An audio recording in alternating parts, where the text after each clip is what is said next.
Baik, perkenalkan nama saya Yumli Yoviana Sanae, mahasiswa Sosiologi semester 6 kelas C dengan NIM 19030300094. Tugas pertama mata kuliah MPS kualitatif.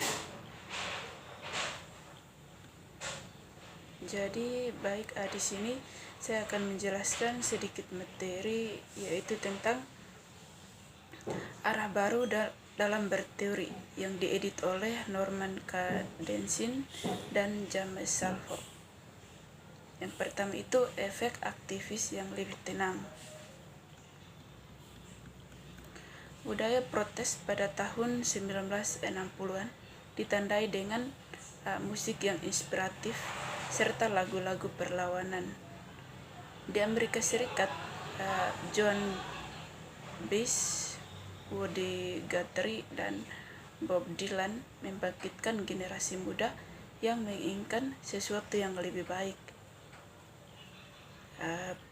Tahun 1960-an adalah masa emosi yang berlebihan.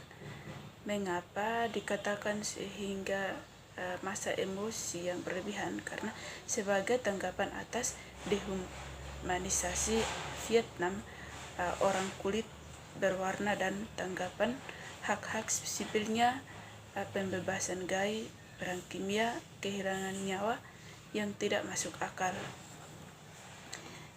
Kemudian seperti sekarang mereka berpikir untuk menghadapi potensi pemusnahan spesies melalui potensi mengerikan dari bahan kimia dan akhirnya nuklir, teknologi perang. Yang berikut aksi aktivisme kecil. Di zaman yang didominasi oleh visualitas, menyanyi menawarkan perwujudan keterlibatan sosial yang benar-benar bergema di antara penyanyi tubuh ke tubuh dengan cara yang menggabungkan mereka sehingga seperti yang dilakukan oleh Butler. Virtualitas tidak begitu terikat pada pengaruh pengumpulan. Mengapa? Bahkan jika memang membawa dampak kejutan dan kekaguman yang terukur ketika kita melihat foto-foto pawai besar-besaran di media sosial. Yang hilang adalah emosi dan pengaruhnya, atau apa yang mungkin dilakukan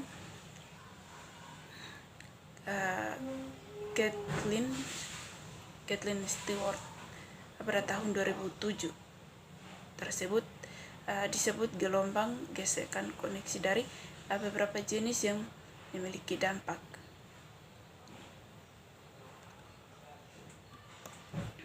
Pada 17 Juli 2014, Eric Gardner, seorang Afrika berusia 43 tahun, pria Amerika, meninggal di trotoar Staten Island setelah seorang petugas polisi menjebaknya dan secara ilegal selama penangkapan karena menjual rokok bajakan.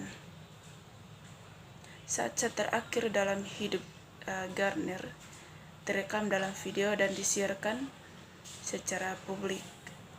Kata-kata terakhirnya adalah "Aku tidak bisa bernapas".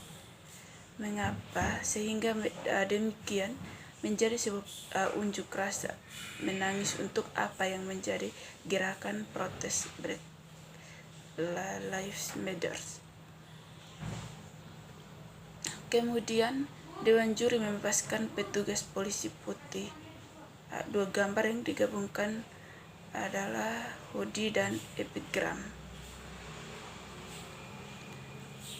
Yang berikut analisis gambar buah aneh.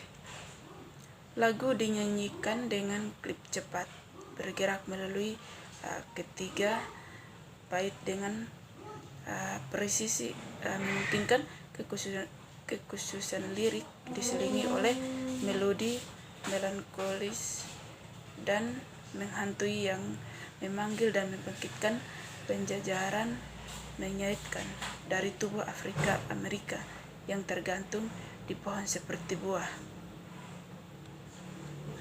Yang berikut ada kemuliaan. Di akhir menyanyikan Stretch Fruit, the performer meraba-raba di kantong hoodie dengan cara yang terganggu dan frustasi. Dia mengeluarkan iPhone atau perangkat musik dan mencoba untuk beralih ke lagu di perpustakaan musiknya. Michael Brown adalah seorang pria Afrika Amerika berusia 18 tahun. Sementara berjalan dengan seorang teman di tengah jalan dua arah dan berakibat fatal ditembak oleh Darren Wilson, seorang perwira polisi kulit putih berusia 28 tahun. Petugas mengatakan bahwa pertengkaran terjadi ketika Brown menyerang Wilson di kendaraan polisi untuk mengontrol senjata petugas sampai dipecat.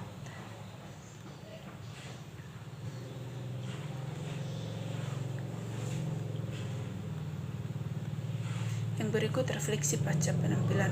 Ketika Stacey Holman Jones memanggil dan membuat panel jembatan over troubled water, nyanyian dan lagu sebagai pertanyaan kualitatif di Troubled Times. Pada akhirnya ia percaya bahwa setiap orang di panel dibangun dengan kuat argumen protes dan menawarkan undangan kritis untuk mengatasi potongan isu-isu sosial. Kemudian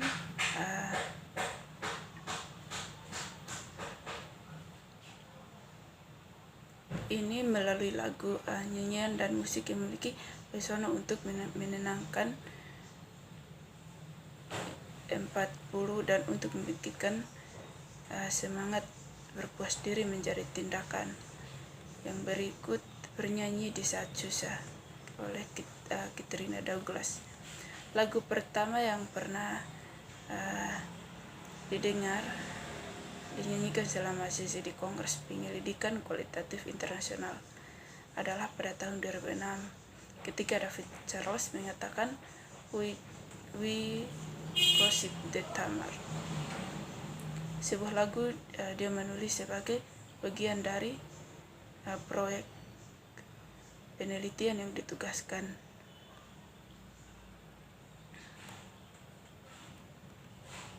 Proses penulisan lagu selama 2 dekade terakhir, dalam percakapan yang panjang dan penuh pertimbangan dengan David Charles mengenai praktik penelitian, yang telah belajar bahwa apa yang sering memaksa adalah salah satu dari kita untuk menulis sebuah lagu bukanlah keputusan sadar, melainkan tanggapan yang diwujudkan terhadap apa yang sedang terjadi di sekitar kita.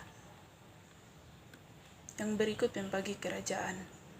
Pada tahun 2015 ada laporan berita malam di BBC News menunjukkan pantai di Italia dan Yunani. Apa yang tidak biasa tentang laporan ini, tidak seperti tempat wisata biasanya. Pantai ini ditelan oleh gelombang kerajinan kecil sebagai pengungsi migran dan pencari suaka melarikan diri dari Afrika Utara.